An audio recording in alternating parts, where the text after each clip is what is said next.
하나님께 사랑받고 하나님을 사랑하는 푸르니 여러분 반갑습니다.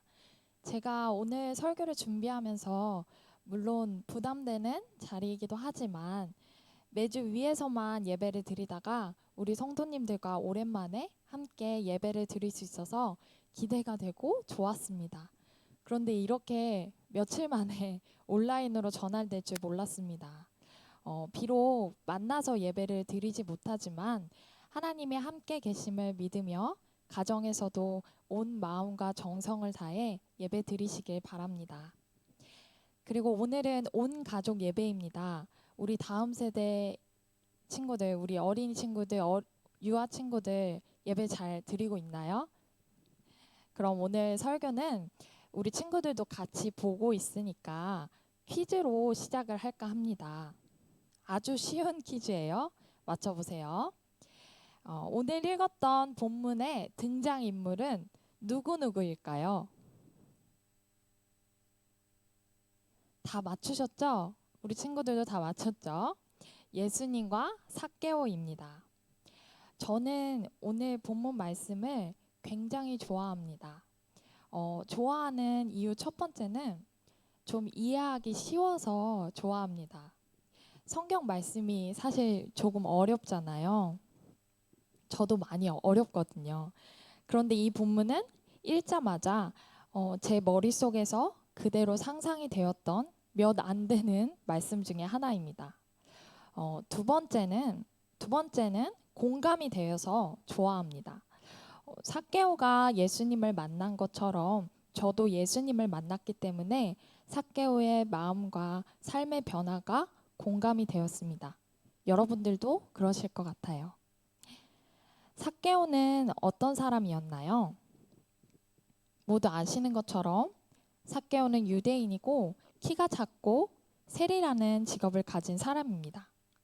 당시 로마 정부에게 세리인 삭개오는 유대인들의 세금을 거두어서 주었습니다. 삭개오가 그랬는지는 정확히 알 수 없지만 세리들은 로마 정부가 요구한 것보다 더 많은 세금을 거두기도 했습니다. 그래서 유대인들에게 세리들은 매국노였고 혐오스러운 존재였습니다. 삭개오는 자신의 재산이 늘어나면 늘어날수록 자신과 같은 민족에게는 원수가 될 것이고 그렇다고 그 재산을 포기하기는 싫었을 것입니다. 이런 점에서 삭개오는 자신이 유대인이라는 정체성에서 항상 혼란을 가지고 있었을 것 같습니다. 자신이 유대인이지만 동시에 유대인들을 고통스럽게 하는 존재였으니까요. 누가복음 19장 3절 4절 말씀을 세번역 성경으로 우리 화면을 보시고 함께 읽어보겠습니다. 삭개오는 예수가 어떤 사람인지를 보려고 애썼으나 무리에게 가려서 예수를 볼 수 없었다. 그가 키가 작기 때문이었다. 그래서 그는 예수를 보려고 앞서 달려가서 뽕나무에 올라갔다. 예수께서 거기를 지나가실 것이기 때문이다.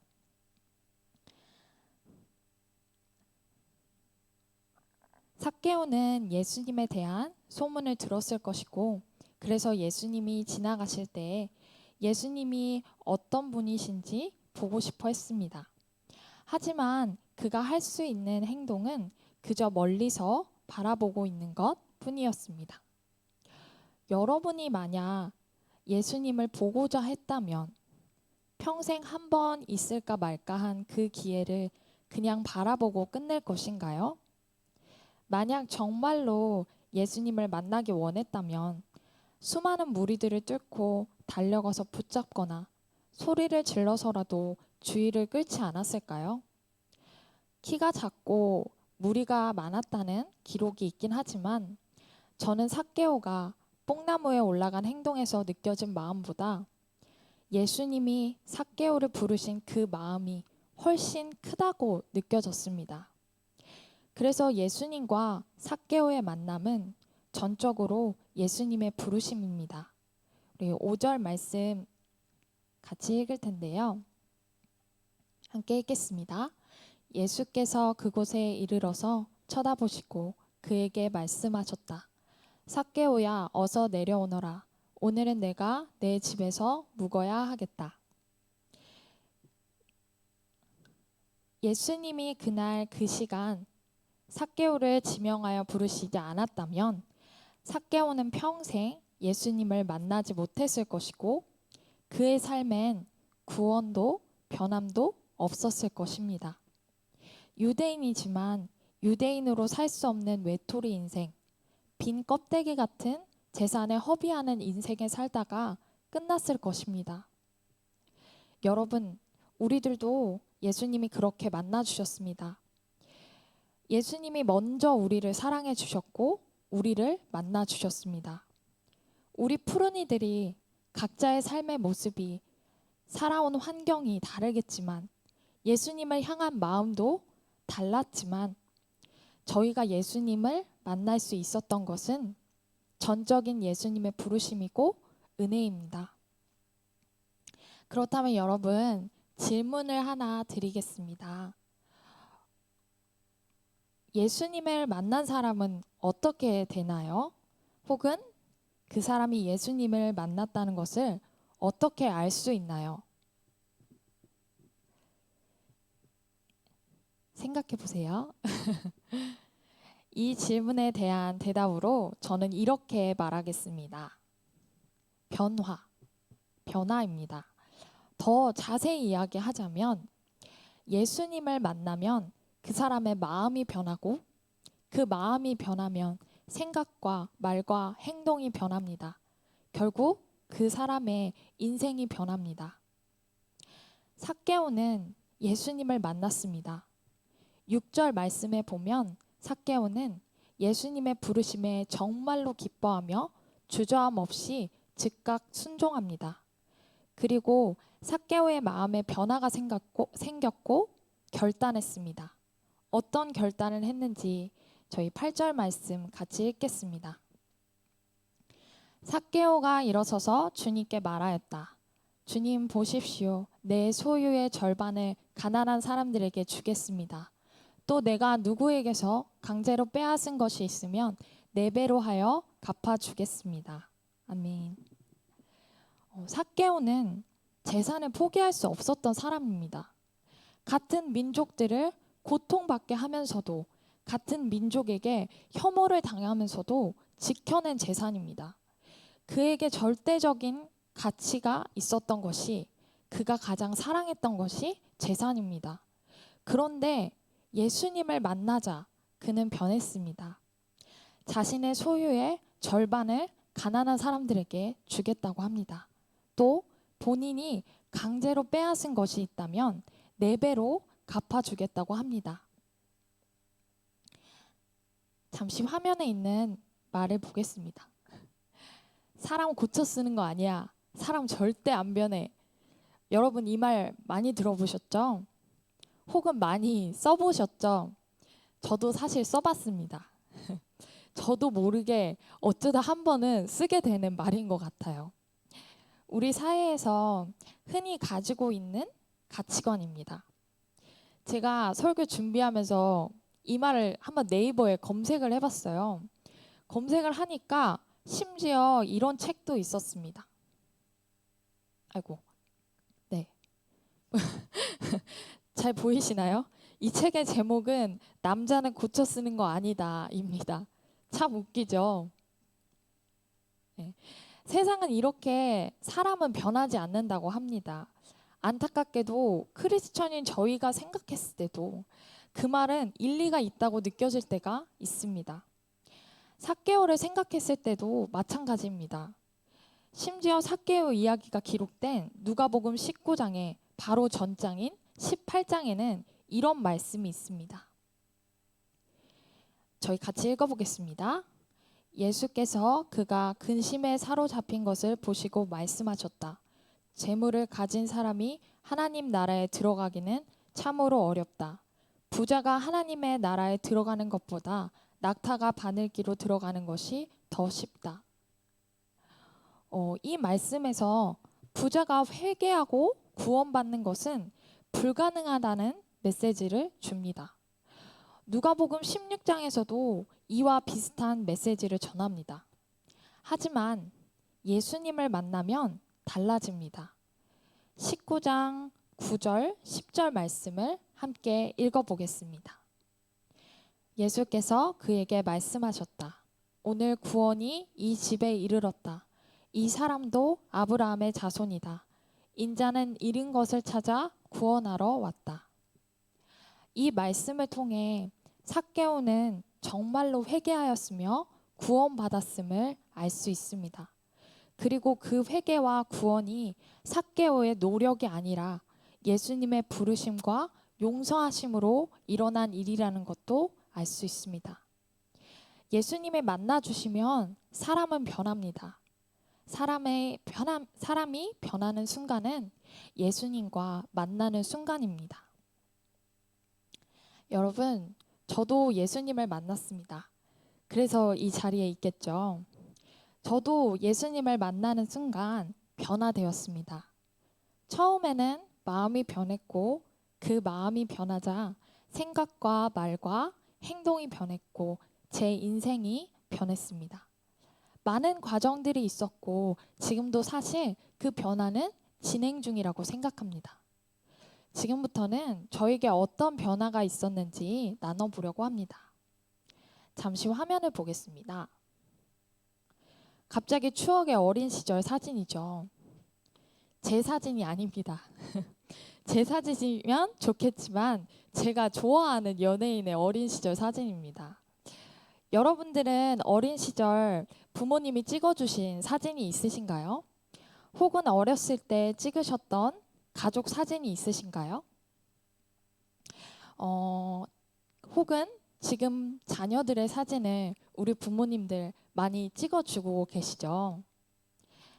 이렇게 어린 시절 사진이 대부분은 있으실 것 같습니다. 돌 사진이라든지 유치원 때 사진이라든지 초등학교 입학할 때 사진이라든지 이런 사진들이 있으실 것 같습니다. 없으신 분들도 있겠지만 특히 제 또래 친구들 중에는 없는 사람이 흔치 않고 손에 꼽습니다. 사실 그런 사람을 만나본 적은 없어요. 제 또래의 제 주변 사람들 중에는. 근데 그 손에 꼽는 한 사람이 바로 저입니다. 저는 어린 시절 사진이 없습니다. 물론 가족 사진도 없습니다.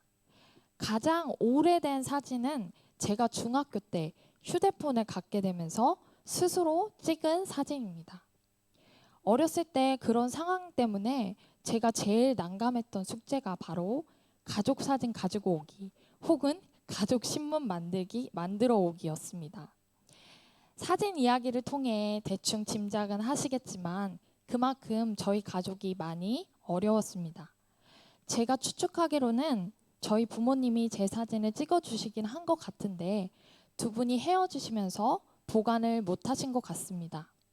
그 후 5살 때부터 할머니 할아버지 손에 자랐고 저희 할머니 할아버지는 저보다 2살 어린 남동생과 저를 키우시기 위해 바쁘게 일하셨고 사진 찍어주실 생각은 못하셨던 것 같습니다. 제가 중학생 때부터 고등학생 때까지는 사진 한 장 남겨주지 않은 아빠를 원망했습니다. 부모님이 헤어지신 이유도 아빠 때문이었고 아빠는 항상 금전적인 사고를 치셔서 할머니 할아버지가 대신 갚아주시기도 했습니다. 거기다가 언제부턴가 연락이 끊겼고 심지어 할아버지의 장례식 때도 나타나지 않으셨고 지금까지도 연락이 되지 않습니다. 그 이유 때문인지 저는 유난히 짜증과 화가 많았습니다. 마음의 미움과 원망과 분노를 품고 있으니 그랬겠죠. 그래서 저는 그 마음의 원망을 입으로도 내뱉으면서 살았습니다. 쉽게 말해서 욕을 달고 살았습니다. 지금은 전혀 찾아볼 수 없는 모습이죠. 그렇죠? 너무 많이 욕을 해서 친구들이 말릴 정도였어요. 주변에 있던 친구들이. 네, 마태복음 12장 34절에 이런 말씀이 있습니다.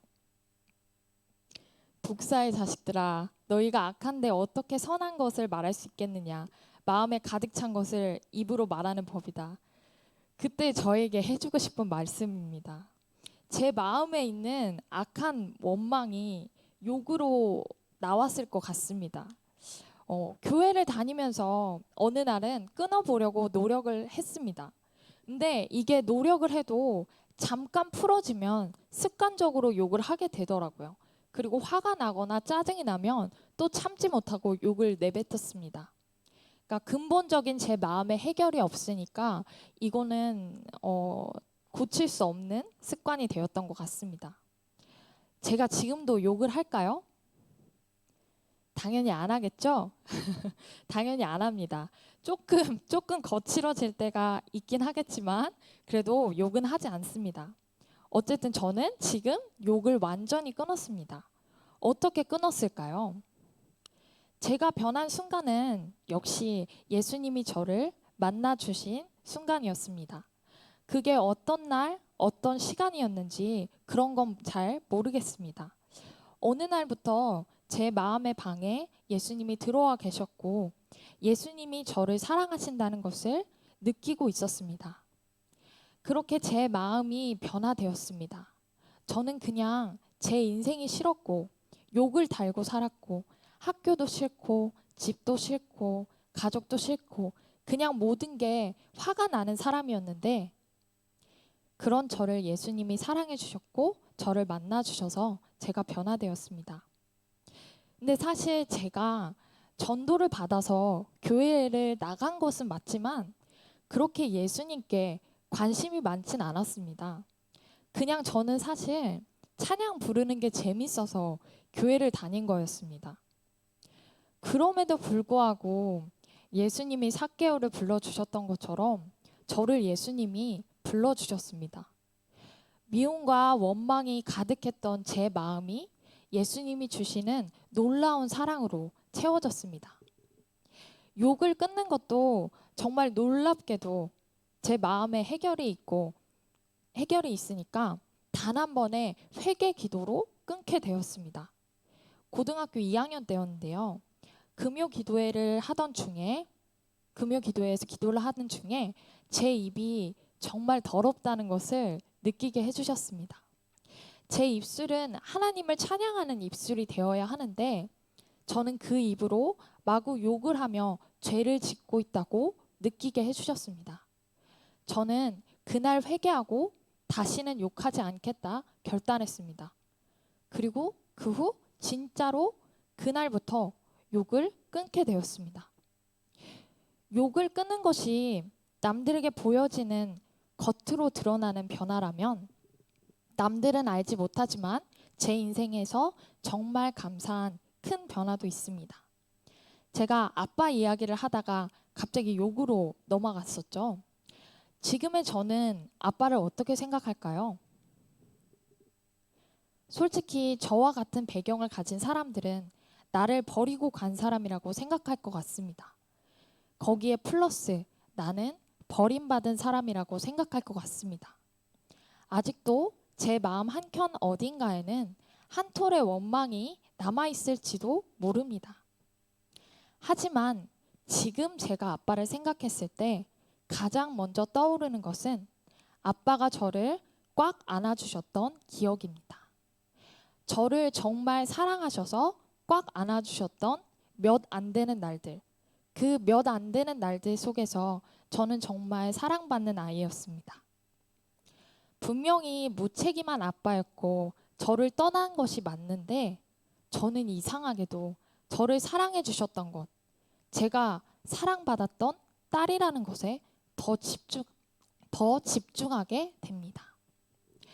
저는 버림받은 사람이 아니라 사랑받는 사람이라는 것을 예수님이 알려주셨고 저는 사랑받는 사람으로 제 인생을 밝고 긍정적으로 살아가고 있습니다. 그렇게 아빠를 원망했던 사람에게, 그래서 인생이 너무 싫었던 사람에게 어떻게 이렇게 기적 같은 변화가 일어났을까요? 오늘 다 이야기를 하지 못하지만 제 인생에는 정말로 많은 변화들이 일어났습니다. 저는 여전히 제 삶의 변화를 느끼며 살아가고 있습니다. 그리고 그 변화는 아직도 진행 중입니다. 여러분, 상황과 환경은 변하지 않을 수 있습니다. 제가 아직도 아빠와 만나지 못했고 연락을 하지 못하는 것처럼 상황과 환경은 변하지 않을 수 있습니다. 하지만 사람은 변합니다. 예수님을 만나면 사람은 변합니다. 사랑하는 푸르니 여러분, 예수님이 삭개오를 부르신 것처럼 저희를 부르셨습니다. 저희는 그 부르심과 은혜 안에서 하루하루 살아가고 있습니다. 그렇다면 여러분은 변화하고 계신가요? 아니면 똑같은 마음으로 아무런 결단이 없는 삶을 반복하고 계신가요? 함께 찬양을 부르고 잠시 기도하는 시간을 가질 때 하나님께 물어보셨으면 좋겠습니다. 하나님, 저에게 어떤 변화가 있기를 원하십니까? 제 마음에 어떤 변화가 있기를 원하십니까? 제 생각과 말과 행동에 어떤 변화가 있기를 원하십니까? 저희 함께 나의 안에 거하라 라는 찬양 하시겠습니다.